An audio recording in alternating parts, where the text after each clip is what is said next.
This is Media Path, where we become obsessed about a given topic and go down the pathway until we've completely sated our curiosity. I am Louise Palanker. And I'm Fritz Coleman.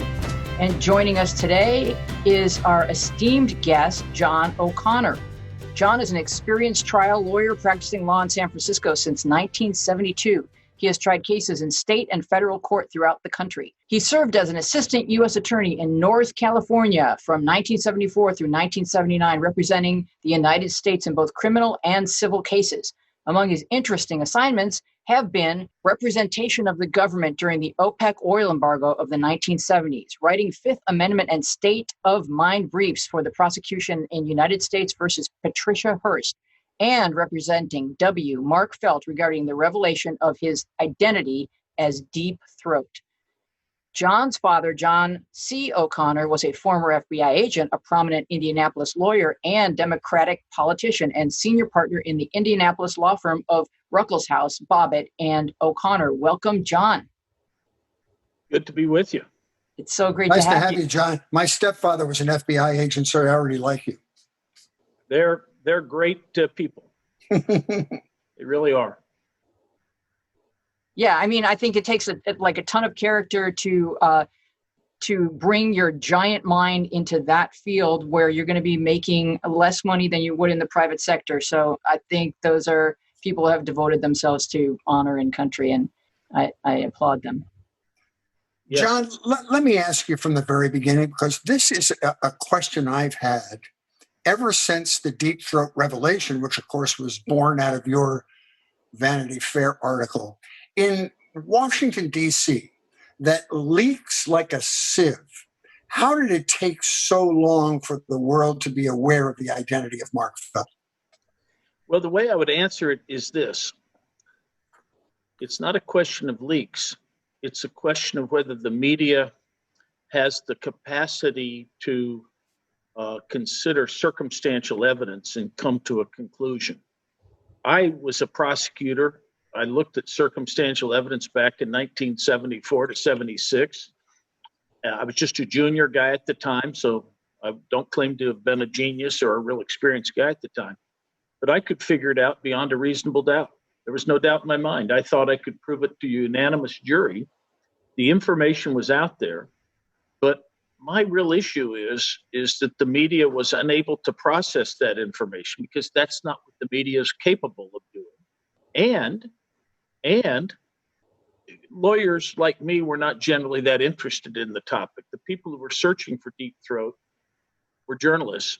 So one of Deep Throat's complaints to Bob Woodward, interestingly enough, if you go back and read All the President's Men, he said he distrusted the press because it was shallow, superficial, and too quick to make judgments. And I agree with that. And I think the press plays a tremendously important part in our nation and our democracy. But we shouldn't ask the media, which is supposed to be reporting who, what, when, where, report the competing arguments. I don't think the media should really be tasked with deciding issues of tremendous complexity and import. Well, they have very different imperatives. The media, they're on a time crunch. They've got to get a story out and they want eyes on it. And the FBI wants to do a thorough and fair investigation. And the politicians have their agendas. And, I think what you find in Washington is just an exemplification of what you would find anywhere else, which is that everyone has their own agenda and their own what matters to them most. And so the confluence of Bob Woodward and Mark Felt is fascinating because it was just this explosion of two different agendas that brought down the Nixon White House. Right. And if we look at what Mark Felt really added to Bob Woodward, it was not, as they say, giving him fish today. But teaching him how to fish. When Woodward famously went to the garage and almost shook Felt by the lapels and demanded that he quit playing this, quote, chicken shit, unquote, game, what he was saying is, give me the facts, give it to me so I can just take it and run and repeat it in the paper like a mimeograph machine. but felt for various ethical reasons didn't want to do that. He did not think it was right to give information out of a confidential file. He was very ethical. But he wanted Woodward to report the story right. So what he was really doing was teaching him to be a mini FBI agent. Mm-hmm. Here's where you go. Here's what you do. Now, what did they do that first night? They sat on the floor for 7 hours. For 7 hours. And he tried to get him to understand the circumstantial evidence in the case, how you draw inference. It's what lawyers do all the time, what we're trained to do. But by God, I mean, they call it practicing law. I've been doing it for 48 years and went to law school for 4 years before that. And I'm just now probably getting good at it. So that's what felt added to Woodward and made such a potent mix, shall I say, because they got the story right. Well, give us some background on how you were able to discern the identity of the man known only as Deep Throat, because it's not just that it kind of occurred to you. You really did some digging and you right. did some research. How did you come to that awareness? Well, I'm convinced that it's not so much getting piles and piles of information, but it is understanding what you have right in front of you, right? And that if you look at a document, and this is one of the things I was discovering at the very same time as a young prosecutor, and before that I worked for a fellow named Melvin Belli, and who was quite a trial lawyer. So I had some real good initiation into this field. But I felt if you looked at a document, you didn't just take a document, read it, and throw it to the side. Everyone can get the skimming meaning of that document. But when you want inferences from it, you've got to sit there and look at it.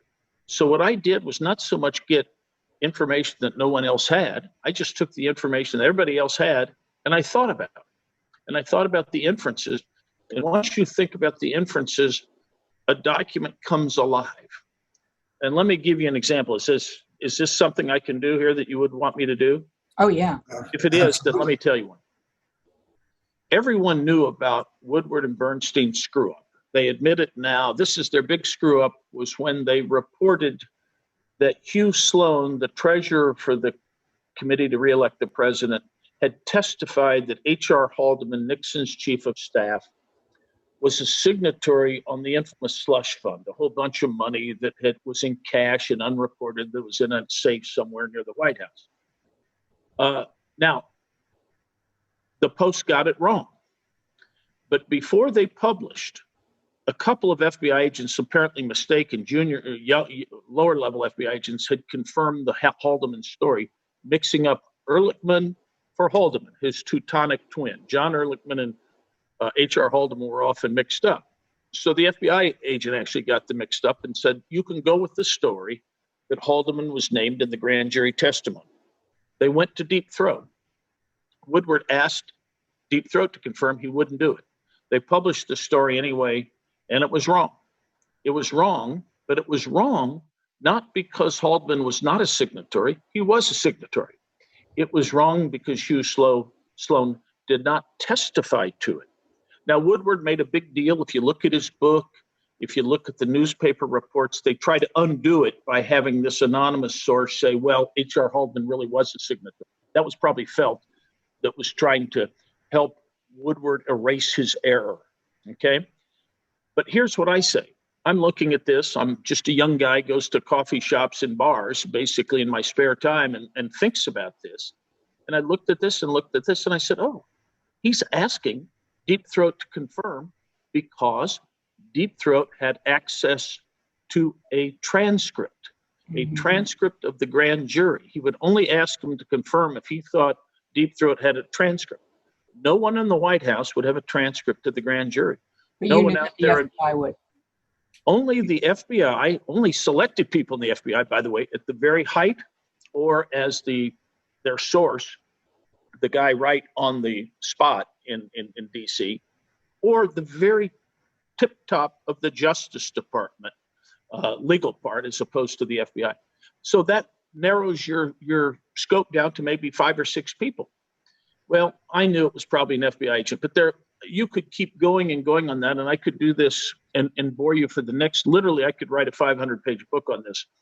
In my book, I just skimmed the surface of some of the key parts that I looked at, but It's process of elimination. I'll tell you, we'll talk more about this when we talk about postgate, but in a general sense, the Bob Woodward topic, you made note of the fact that Woodward is guilty of having cherry-picked the information. All the information you needed about the truth was there, but Woodstein, as you like to combine them and call them, was cherry-picking the information, so it was almost dishonesty by omission in what they didn't say in their reporting. Right. Every lawyer understands that the best way to commit fraud is by concealment. You want to buy a piece of property from me and ask me if it's got water because you're going to grow alfalfa on the back 40. I say it's got plenty of water, and none of that it gushes out at 20 feet. Isn't this wonderful? You say, okay, you buy the property, and I have not told you that water is permeated with toxins. I have committed fraud, dead bang fraud. I can be criminally prosecuted for that. But that's exactly what Woodward and Bernstein did in its Watergate reporting. Most of what they said, with very little exception, I go through in my book, is true insofar as it goes, but they are lying, as it were, deceiving by omission and concealment. And the Enron people are all in jail because they concealed the risk that they were taking. They didn't say anything that was untrue. They just didn't say things that were true. So we find that that's the most prevalent kind of fraud you will find out there. Now let's go to your realization that it was Mark Felt all along. That Right. came back around in your life and literally took a seat at your table. Can you tell us that story? Yes, it was around the fall of '76. It was right after the movie came out, where there was a little added detail there about George Wallace's shooter. And I said, my gosh. And there was another thing I indicate in my book when I was investigating the Carter administration, and I came to a little bit of an epiphany. But here we are, fall of '76. I come to the conclusion this has to be Mark Felt. 20 times over, I can prove this. And at that point, I was falling for a cute little girl, and we were going to get married. And I went ahead and started into my career. And 25 years later, I'm sitting at the very table I'm sitting at now, and with my daughter's friends from Stanford. And I was telling funny stories about my father's adventures as an FBI agent in Brazil during the war, where he's chasing Germans and he's supposed to be a spy. He's undercover. And one of the fellows across the table from me said, well, Big John, my grandfather was in the FBI. Maybe your father knew my grandfather. I said, oh, well, what's his name, Nick? And he said, well, his name's Mark Felt. Maybe you've heard of him. And I, of course, almost fell out of my chair. And I said, Nick, your grandfather's deep throat. Do you know that? And he said, well, he's always denied it. There's some things we've thought of lately. Maybe, there's some hints that's him. But boy, he's always denied it. I said, please talk to your mother. Let me come up and talk to him. I think I know why he doesn't want to come out. I also know the buttons I think I can push that would talk him into coming out. Because Bob Woodward's going to tell his story anyway when he's dead. Let's tell it now while he's alive. And sure enough, I went and met Nick's mother, who's a delightful person. And then I met Mark, and we started off there. And it was a really interesting series of talks I had with him. Yeah, it was. I want to go ahead, Weezy. Well, I just thought maybe you could tell us a little bit about how you spoke with him and the way that you turned the conversation from first person to third person to first person. Well, yeah, Joan introduced me. Then I talked to Mark about all my FBI credentials. Bill Ruckelshaus was my father's partner, was his boss for a while. My dad was an FBI agent. I was friends with Bob Mueller from my U.S. Attorney's Office days. FBI. I was a prosecutor. Mark was there nodding his head. This is a good guy, yes. And then I said, so let me tell you, as a young prosecutor, why we thought this guy Deep Throat was such a hero. And as soon as I said that, Mark's knuckles went white. He grabbed the arms to the chair he was sitting in, and they got white. He tightened up.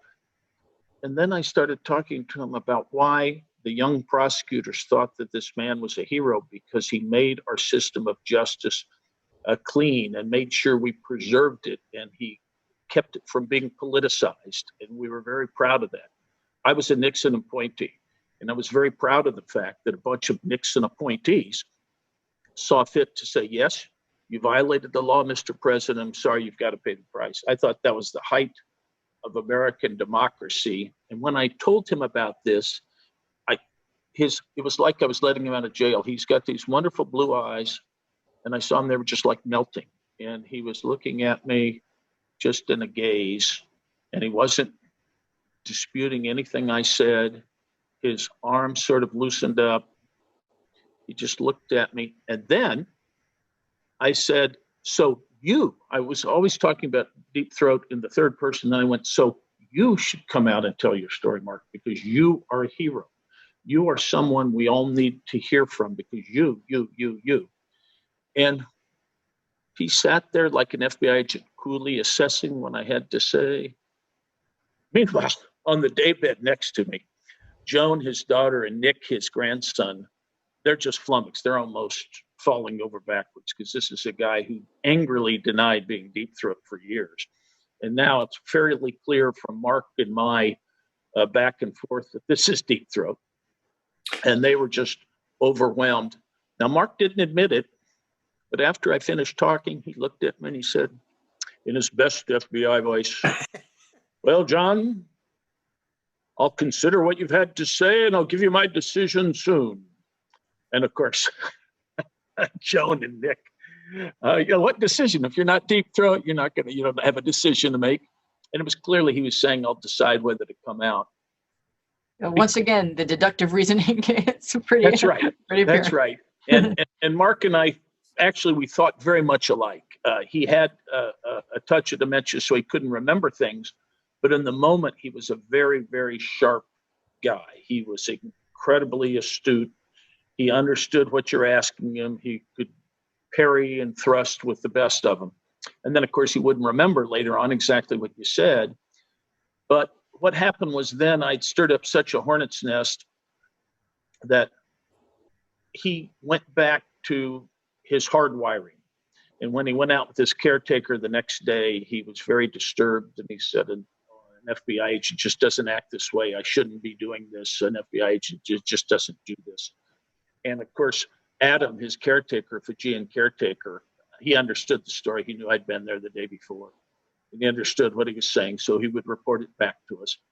So it would take me and Joan to come and bring him back into the fold and remind him that he's a hero. So this went on for a while. And I'll tell you what is really kind of fun, but I'll tell you this, is when I wrote the Vanity Fair article, I used the title, I'm the guy they used to call deep throat. The reason I did it was because Mark had hardwired into his psyche, and he's a very clever, very shrewd man, smooth as they come. And he had hardwired into his psyche his defense as to how he could deny he's deep throat. He never answered to the name deep throat. In England, you say, he's called John O'Connor. I answer to that call. That's my name because I answer to the call. Well, guess what? Mark never answered to the call of deep throat. He wasn't deep throat as far as he's concerned. So as long as somebody asks him if he's deep throat, then it's not a lie if he says no. Now, if someone asks him the question, are you the guy that the Washington Post reporters called deep throat? Now he knows the answer to that is yes. Okay. And so I can remember having these go-rounds with Mark in which I was trying to get a writer. I did not want to write the book. I tried to get an outside writer, and I couldn't get a publisher to end up biting because they just didn't know whether to believe me or not. They had to believe me, not Mark, because he had no real memory. So I would bring a writer in, and he'd say, well, Mark, now tell me, you're deep throat, right? He'd say, oh, no, I'm not deep throat. I'm not deep throat. And I'd have to butt in, and I'd say, okay, Mark, tell so-and-so here, you're the guy they used to call deep throat, right? He went, oh, yes, of course, that's right. They used to call me deep throat. And pretty soon the writer would get the hint. So he was always very shrewd about these things. About that same point in the movie, I thought one of the most fascinating aspects of the movie, with Liam Neeson playing this great poker face, was how Mark had to tap dance around the questions when they didn't know it was him. But Mark was involved in the conversation about who could have possibly been the leaker in the FBI. And he had to be completely nonplussed about it and be able to put on this stone face as if he had no idea. And then I thought one of the really wonderful moments of drama was when they were all in the bar. And it was obvious that his closest companions at the FBI knew it was him. And when Bates turned to him and they had this long, pregnant pause, and Mark didn't admit he was, but just the eye contact sort of gave the affirmative answer to Bates that, yes, he was, in fact, Deep Throat. I just thought the psychology of all that was really fascinating. Those guys really know how to play it close to the vest. Well, that's right. And Peter Landesman and I consulted on the movie, and we thought that was a very good way to do it. Because, you know, what happened was the 5 subordinates around Mark all got shipped out of town, which is the FBI's way of punishing you. They knew there was a leaker. And so 5 guys shipped out, but Patrick Gray was sure that one guy that wasn't the leaker was Mark Felt. So Charlie Bates, so I'll tell you a personal story. I come to the U.S. Attorney's Office before I know there's a Deep Throat incident. This would have been January of '74. The book hasn't come out yet. And on one of my first days, my boss, who was a very high guy in the office, he was kind of the big gun. He says, I want you to meet a really important guy. He heads up the FBI office, and it was Charlie Bates. And Charlie Bates was the guy you're talking about, playing in the movie. And he had been shipped to San Francisco, but he'd lived in D.C. his whole life. And he really, at the time, so I met him, and he's a very handsome, just impressive looking guy, tall, gray hair, Marlboro man. But there was a sense of sadness or anger about him. And I said, gee, he was an impressive guy, but what about him? He seemed a little bit forlorn or whatever. And my boss said, well, something happened back in Washington that got him shipped out here, and he's still very, very angry about it. I said, oh, is that right? I wonder what that is. And I didn't put 2 and 2 together until later on when I was starting to sleuth about Deep Throat, and I realized why Bates was angry. He was angry because they were suspecting that he was Deep Throat. Of course, Mark didn't. Well, how do you feel about the Max Holland theory that they had to be assisting because Mark Felt didn't have time to go and look at Bob Woodward's porch and some of the other aspects of the story that don't add up unless he had some assistance, or he had like a contingency within the FBI that knew he was leaking and were assisting him, because they were also outraged that Pat Gray had been appointed in the middle of this crisis, and they felt, for the sake of the Bureau, we need an inside guy at the helm. Well, here's what I would say. I had a lot of talks with Max Holland, and I love the guy, and I think he's a very bright guy. He did not consult with me on his theory on this book, and he knew better. He and I still keep up, and we're very cordial to one another, and Max is a very, very bright guy. However, I would say, other than words like and the, I disagree with what he's written in his book. And I'll tell you why. The theory is that Mark somehow was out to get Gray because he resented being passed over. Au contraire, that the reason, if you put everything together, he did not want the FBI to in any way get a black mark on him. That's why he would never reveal who he was. That's why he wouldn't reveal being in the garage.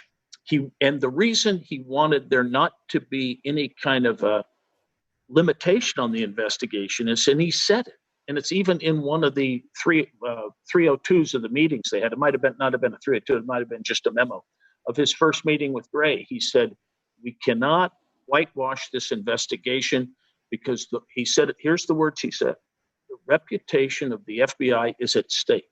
That's in the June 21 memo, right after the first meeting with Gray. The reputation of the FBI is at stake. Now, if you hear Gray, then meanwhile, Felt is constantly writing these beautiful memos to the higher ups saying, We ought to please ask Earl Silbert if we can just go look at this, the Donald Segretti dirty tricks. It really would fit in very nicely and would help us prove about the burglary. So my point is, if you're concerned about the FBI's reputation, is the whole idea to go out and make it look like the FBI is leaking like a sieve so that Patrick Gray will get fired and disgraced? It absolutely is 100% antithetical to all Mark Felt's motives, reasoning, his intent. It makes absolutely no sense. Now, also, I have in my possession, and Woodward talks about them a little bit in Secret Man, but not quite enough. But Felt wrote these beautiful memos in which he would psychoanalyze a leaked story where Patrick Gray would come in fulminating, oh, has the FBI leaked? Is there a leaker in here? And the Justice Department wanted to know who was leaking, and the White House wanted to know who was leaking. And Felt wrote these brilliant memos in which he would say, look at this article here. This person here had statement X and is referring to statement X. The FBI did not have that statement at the time. It couldn't have been anybody from the FBI. And people would read these memos and say, my gosh, Felt's right. He was using counterintelligence types of maneuvers, even though he was the leaker, but he would point to some part of the article and say, that couldn't have been me. So everything he did was to try to get the dirt off of the FBI. There was some poor guy, one of the prosecutors named Donald Campbell, who was a nice kid, and he was the wiretapping expert. They had two senior guys there. And Mark constantly pointed to Donald Campbell as the leaker, this poor guy. So he was very, very smooth. Mark was very, very deft at this. But all of this was about the FBI. And so Max one point opposite. One point that sort of enhances what you're talking about, and this was in the movie. I don't know if this was a verbatim quote from Mark, but I thought it resonated in light of our current problems with the Justice Department and wondering how separate they are from the executive branch right now. He has a line in the movie where he said, our job is to keep the FBI a separate, independent entity. And I thought, wow, does that resonate right now? Everybody has that same question in America, wondering if they are. Or well, if that's exactly it. You've got it right there. If you were to write the theme of the Watergate story and how it was broken is the FBI demanded to be independent.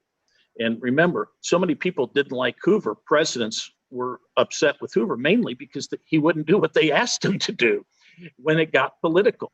And so that's what this was about. It was about the FBI's independence. And if you recall in All the President's Men, do you recall the phrase where Woodward said about Deep Throat, he knew too much literature too well? Do you remember that phrase? You may not. But you knew too much. And so most people thought, oh, Deep Throat must be some literate Ivy Leaguer who sits around with a pipe and a smoking jacket and has read all these books. What did it mean? Well, I knew what it meant. When the FBI was founded, after the corrupt Bureau of Investigation was, they tried to put an end to that and made the FBI. There were these elaborate founding documents passed by Congress about how the FBI was independent. Oh, it's independent, so independent, we've got to be non-corrupt. And that's the documents under which Hoover took over the Bureau. The problem with those documents is it doesn't answer the question of the fact that he must report to the Attorney General, who must report to the President.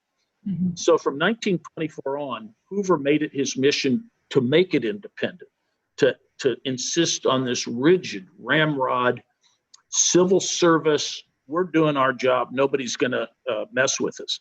So you can make fun of Hoover all you want. He was a bulldog, he was a feisty guy, but his main thing was keeping politics out of it. And that's why Mark Felt was such a fan of his. Now today, you correctly say, what's going on when the FBI is now a campaign player in the 2016 elections? I don't care whether you're Democrat, Republican, Independent, whatever you are, Green Party, you shouldn't like the FBI coming in and putting their thumb on the scale. It just doesn't look good. Exactly. Weezy, I know you want to ask questions about Postgate, and I can't wait to get into it. But since we're talking about the independence of the various departments of the government, I just found it fun, Mr. O'Connor, to talk about the parallels between the Trump administration and Watergate. You have special prosecutors that are in top of mind right now.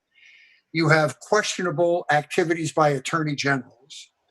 You have a base that did this during the Nixon administration that clings to deep state conspiracy about why Nixon's being undermined. And the Trump and the Nixon supporters labeled it a coup when he was being investigated. And I just thought that the comparisons are pretty stark right now. History rhymes. Yeah. Yes, exactly. It doesn't repeat itself, but it rhymes. And there are a lot of the same themes come up. What I would say about Nixon is, even though from reading Postgate, I would say he did not get a fair trial. The problem is Nixon did a lot of things that were wrong, that were proven criminal. And I can think of at least three that I, as a prosecutor, would say these are clear acts of obstruction. Two of them provable, the 18.5-minute gap, maybe not. But so there are definite parallels. And in the case of Nixon, unfortunately, because of he let people run amok. And when Watergate came, he realized that other things would come out. He didn't think he was responsible for Watergate. He couldn't figure it out, the burglary.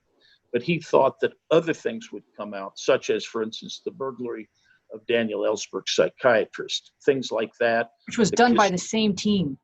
By the same team. And then the Kissinger wiretaps, which involved the FBI, but it was Henry Kissinger, tapped the New York Times, tapped CBS, tapped Joseph Kraft, tapped his national security people. And that's Bill Sullivan. Bill Sullivan, who ultimately hangs Mark Felt, ironically, for something that he hadn't actually leaked. So that's right. It's very Shakespearean. Let me ask a question about Bill Sullivan, John. And I don't know anything beyond the movie, but why was he let go from the FBI initially before he returned under L. Patrick Gregg? Well, first of all, Hoover promoted Felt mainly to be the anti-Sullivan watchdog because he thought that Sullivan was getting too big for his britches. He was exercising too much power. He was in league with the CIA, who wanted to expand under the Houston plan, expand all kinds of mail openings. He was very much an anti-civil libertarian. Hoover could not control Sullivan and brought in Felt to do that. And finally, Sullivan overplayed his hand. He thought he could get rid of Hoover and was going around him. And when Felt proved that to Hoover, that was the last straw. And so that's how he got rid of him, by convincing Hoover that Sullivan really was, and he was. Sullivan was playing for Hoover's spot and almost did it. But Felt thought that Sullivan was the worst thing for the FBI because if you look at the bad things the FBI's done, 90% of them come from Bill Sullivan. COINTELPRO, MLK. The Martin Luther King thing is just terrible. It's stomach turning. And when I came to the government, I thought all FBI agents were like that. I thought there were going to be these terrible people, the Bill Sullivan FBI. And that's what bothered Mark so much. And I found out these were the greatest guys in the world. They wouldn't give tricky questions to witnesses, on their life. They were straightforward. They let the witnesses know what was going on. If anything, prosecutors got frustrated because they were so straightforward. And I was one of them. I thought they were almost too nice of guys, too honest, too reputable. And of course, I just came to love the guys. Well, let's go. I wanted to go chronologically through the publications. After you came to know Mark Felt, the first thing that comes out, and this was just mind-blowing to the entire world, was that Vanity Fair article. Yes. So how did that come to be? Well, for 3 years, I tried to get Bob Woodward to cooperate with us. I had no intention of writing anything or letting anybody know that I existed. Bob refused, and as I detail in the book, if anything, led the family to believe that Mark wasn't Deep Throat. So I had to go out and get a publisher. I finally talked Mark into publishing something without Woodward. And when I went out to try to get a publisher, the first question was, well, what does Woodward say about this? And I said, well, Woodward denies that it's him. And I had to prove it. Mark didn't have a memory. So I had two contracts, one with Time Warner, one with Reagan Books, in which I had 6 months. They had 6 months due diligence.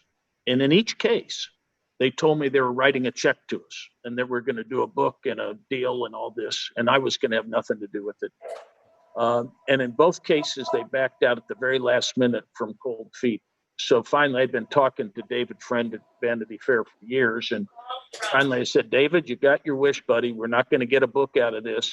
We're going to go to your fine magazine. And the family did not want me to go to a tabloid. I told the family I could get you $1 million at a tabloid. They said, nope. We're going to do this the right way. You go to Vanity Fair. They'll pay us a few bucks for the pictures, but that's about it. They'll pay me a little bit as a writer, the standard writer's fare. So this wasn't about money. It was about getting the story out. But it is funny that one year I got a 1099 for a check that one of the publishers had written to me, and they never sent it. In another case, I actually went up to Time Warner's headquarters to pick up my check. I was going to be in New York for a deposition. I said, well, come over and get my check. They said, great, come on over and get your check. But a few days later, I went up to get my check, and they came out and they said, well, we've decided not to do this, John. Sorry, here are your papers back. Wow. It's like the biggest story in the world, but it's so big that people are afraid to run with it in case it's wrong. That's correct. That's exactly what happened. And they thought, gee, do we have to trust a lawyer? That's really what it was about. So we want to hear about that moment. We've all seen the clip of Mark Felt coming to the door, and everybody was glued to it. Like, does he look happy? Is he okay? How's he feeling? What's going on? And you were there, right? Right. Well, I was in Washington at the time, and interestingly, I was trying to keep the press away because they were just trying to literally knock the door down. And it really was a very happy day, a happy time, because the security guards had just left that I had hired. And I think what happened was Nick's girlfriend went outside to film everybody, and they were going to film the door. Mark came to the door and she was going to film it. And when he opened the door, the crowd of media and the onlookers just erupted, and they gave him a cheer. And that was a great tonic for Mark. And that's what this was about. We talked about it, that the family could enjoy his glory together while he was alive. It was a very, very moving moment. And then you wrote a book with Mark, and that book has had a couple of iterations before and after the film came out, correct? That's correct. Yeah, we did it as G-Man's Life. And then before the film came out, I added maybe 20 more pages. And we called it Mark Felt, the Man Who Brought Down the White House. And then recently, as you know, I've come out with Postgate, right? How the Washington Post betrayed Deep Throat, covered up Watergate, began today's partisan advocacy journalism. I can't wait to talk about that. I want to ask you one more question about the Deep Throat thing. Maybe because the guy you cast to play L. Patrick Gray in the movie was one of the great bad guys of all time. Do you think that L. Patrick Gray was put in that position as a way to suppress what Nixon knew about Watergate? It seems like he was in there to scrub Nixon's guilt out of this investigation. Do you think he knew ahead of time that Nixon was culpable in this whole thing? No, Pat Gray got appointed, I want to say I'm going to guess, Hoover died May 2nd, 1972. Gray was appointed around May 7th, May 9th, 1972, before Watergate. The reason he was appointed was to politicize the Bureau, which is what Mark feared, and that's why Mark stayed on. Mark wanted to stay on to sort of teach Gray, and Gray was an ex-submarine commander. He thought he was a red, white, and blue guy. But the reason he did that was because Felt, who was the logical candidate, would not cave on the Dita Beard memo.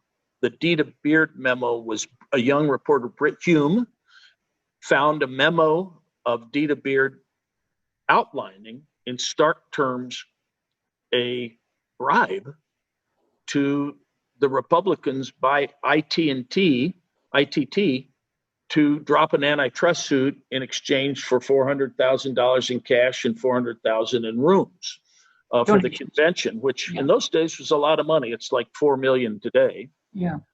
And Felt refused to go along with the request from John Dean. If you remember good old John Dean, he refused the demands from John Dean that the FBI declare that memo a forgery. He would not. And they were relentless demands. They had the memo and analyzed by their own hired experts. It just went on and on. It didn't let up, and Mark Felt held firm. And at the beginning of that, when L. Patrick Gray was first appointed to that job, Dean had sent over the request, what happened to all the files that Hoover had after Hoover died? And Mark Felt refused to turn them over. And that seems where it went south with the White House and Mark Felt at that point, because he wouldn't hand over records. Well, Mark was already pushed aside at that point. Patrick Gray had already been appointed when this was going on. I know Patrick Gray originally first came over and asked for the files, and then later on was appointed just a few days later. But Felt was not in the picture as an appointee. Gray always was. There were a bunch of files shipped off to Hoover's house. And that's the real mystery as to what was in those files. I suspect, remember, people think that Hoover was a big extortion artist.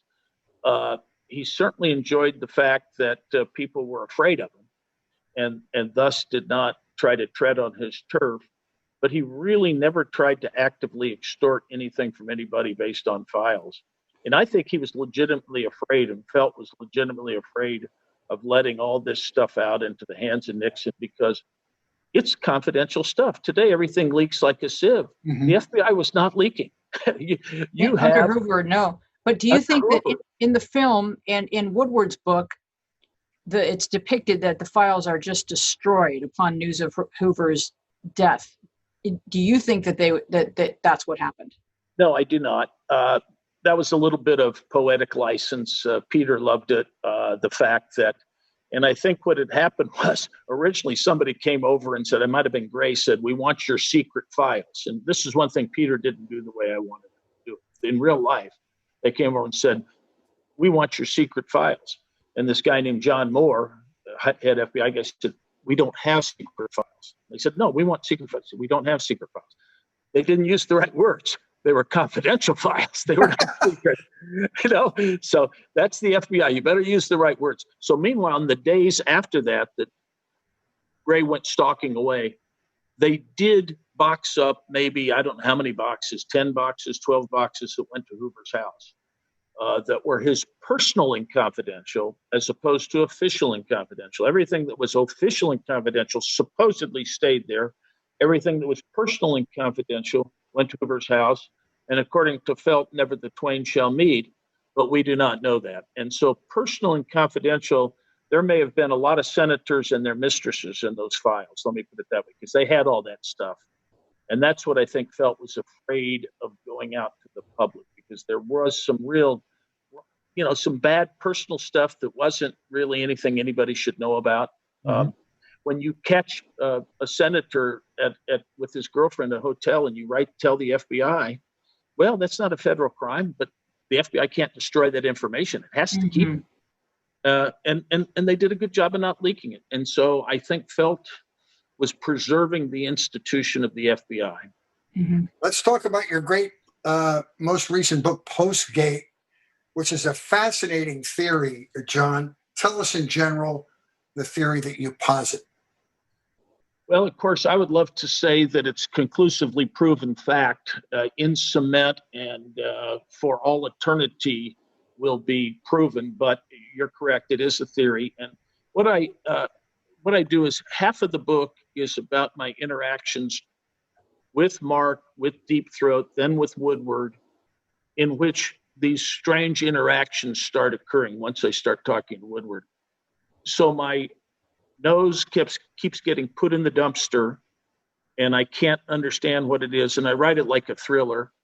And then finally I said, something's wrong here. I've got to, after a particular stomach-turning incident, I began researching, and then I had my interns, I had my clerks copying for years. I think it took them years to copy 3,000 Washington Post articles. They're very hard to get off the digital files.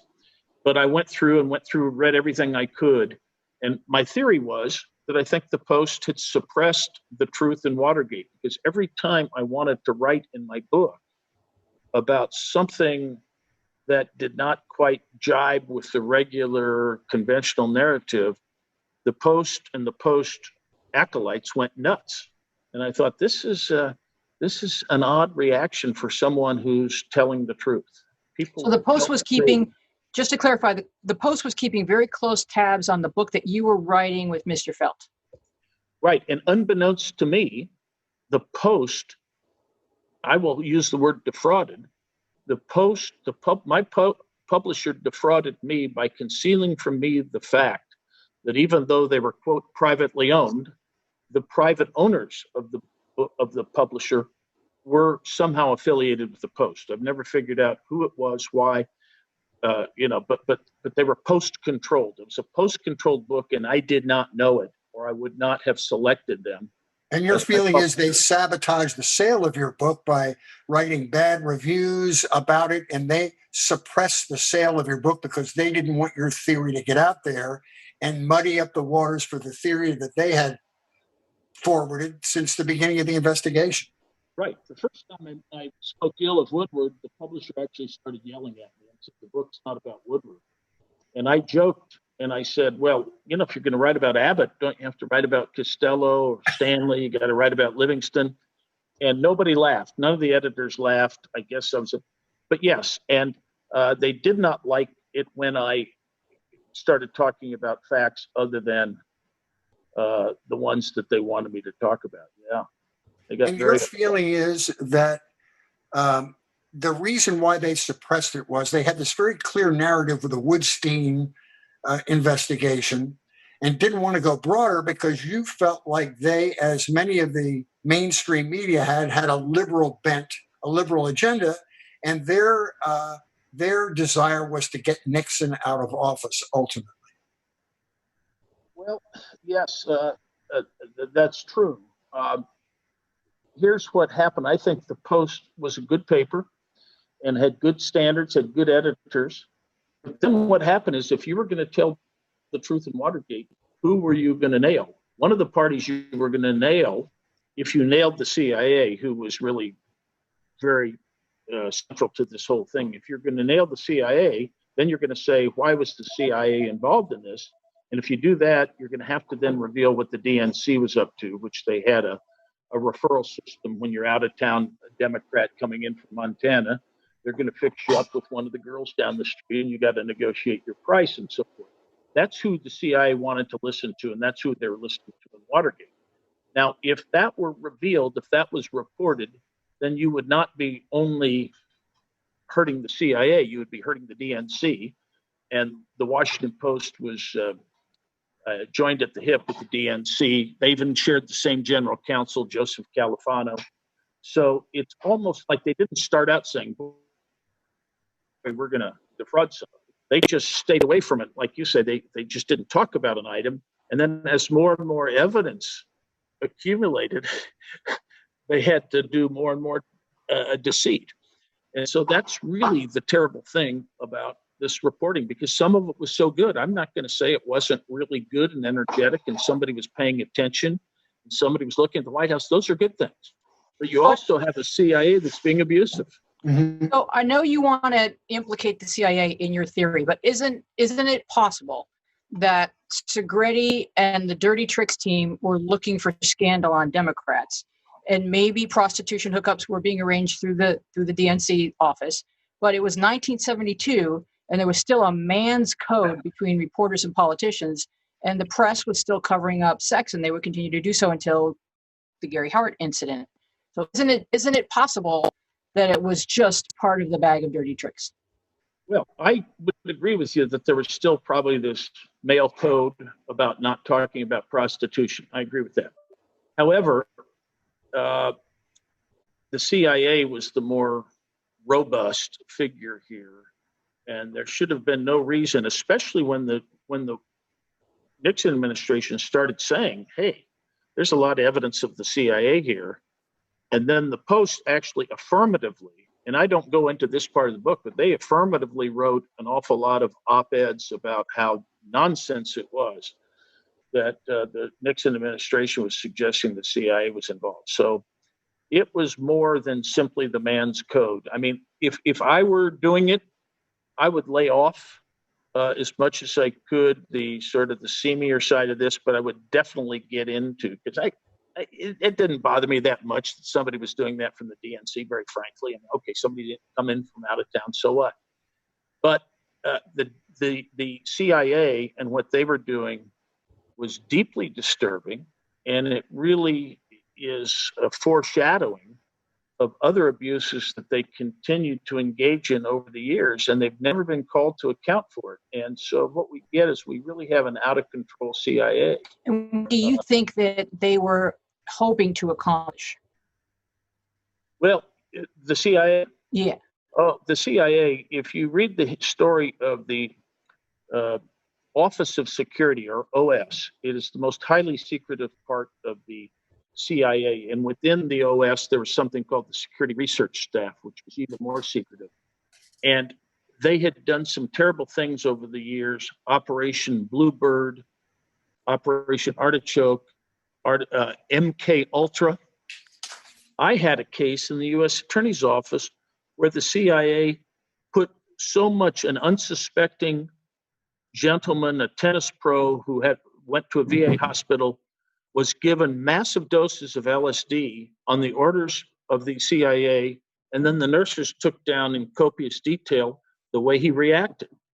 Now, of course, the poor fellow died after 2 or 3 days, but I read those notes, and they said things like, my head is exploding, I'm in so much pain, I can't take it. So for 2 or 3 days of agony, these things are recorded. Then Eisenhower's, and I had the letters, I've seen the letters. Herbert Brownell, the AG, Jacob Javits, if you remember him, senator from New York, was the New York AG, and the head of VA, all wrote congratulatory letters to each other about how to hush this up and how great it was that we hushed this up and kept it from the widow. So the widow didn't find out until 1977 or 6 with the church hearings. So this is the kind of stuff these guys were doing. It is not just nicey nice stuff doing. They were doing terrible things. Many involved prostitutions, males in prostitutions, often drugging the John. There was a place set up in San Francisco that's acknowledged with this Colonel Harry White, where they were drugging unsuspecting males, watching them through two-way mirrors, recording everything with the prostitutes. This is part and parcel of that had been going on for years. So it wasn't innocent stuff. And not only that, everything the CIA did in the United States was illegal. They did not have in their charter the ability to do these operations. So it's a whole seamy side of the CIA. When Richard Helms left office, he destroyed mountains of information, mountains, and just sort of smirked about it. But it was really a bad deal, and these guys were bad actors. And your and feeling is that Nixon was as much a victim as he was being culpable in the Watergate. He was guilty, but not as guilty as the CIA was. Yeah, Nixon would have trouble being honest about anything. That's just his nature. He's Right. kind of a tricky, skulky, weird guy, and was always paranoid about the press, but sometimes paranoids really do have enemies. Yeah,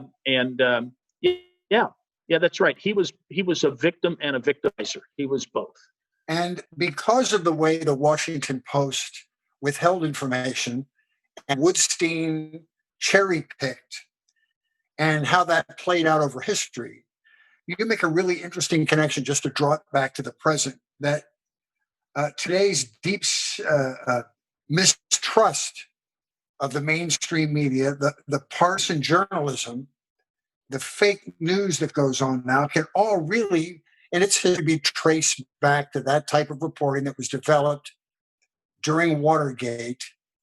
And also a very enlightening theory you have about why they were so intent on cultivating this investigative journalism, and that was it put the Washington Post on the map. Until that story came out, they weren't even a player.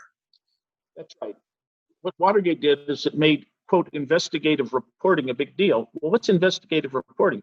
Aren't reporters supposed to investigate even before 1972? The answer is yes. But you're supposed to be investigating who, what, why, and so forth. What this did was it was almost like political power politics. It ennobled and enshrined the idea that you could assassinate a political leader, in essence, through your reporting. Why is it that most young journalists went to journalism school after Woodward and Bernstein? It was, quote, to change the world. Well, how are you going to change the world? You're going to change the world by getting your targets and hitting them. And that's what and if you're going to be a political power, you've got to choose your team. I don't say here that there's something that's inherently left about the state of the media. It's not. It's just, I think you have more people in the press that happen to be on the left side of the spectrum than on the right side. But I think I think standards have gone out the window, and people are really writing more for political effect. So that look at me, I'm a power. Look what I've done. Look what I've done for my cause. I've caused 5 percentage points for the Democrats in this. I've caused Trump to look good in this state. So all of this is not what a member of the media should be. The media has jumped the shark, to use a phrase. Well, I got to tell you, this is a really, really interesting book, and there's nobody closer to that whole huge piece of American history than you. It's been an honor to talk to you. His book is Postgate, and it is a wonderful read. It's really well written. You spin a good yarn, and it's by Post Hill Press, and it's available on Amazon.com because that's where I got it. We appreciate your time so much, Mr. O'Connor. It was fascinating. Let me say this, and I'm not saying this just to say it. Anybody who knows me knows this. You have asked the best questions I've been asked in the last 15 years. So thank you for actually knowing what you're talking about. Well, I'll tell you, my co-host here is obsessed with this topic, and since it occurred, has made herself a student of the Watergate era. So she has been beside herself with excitement with a chance to talk to you about this.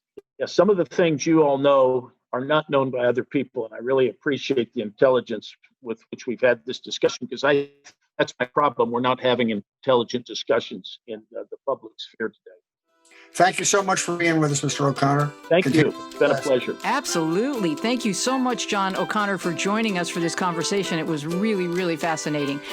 I'm Louise Palanker here with Fritz Coleman. You take care of yourself. This is Media Path, and we will see you next week.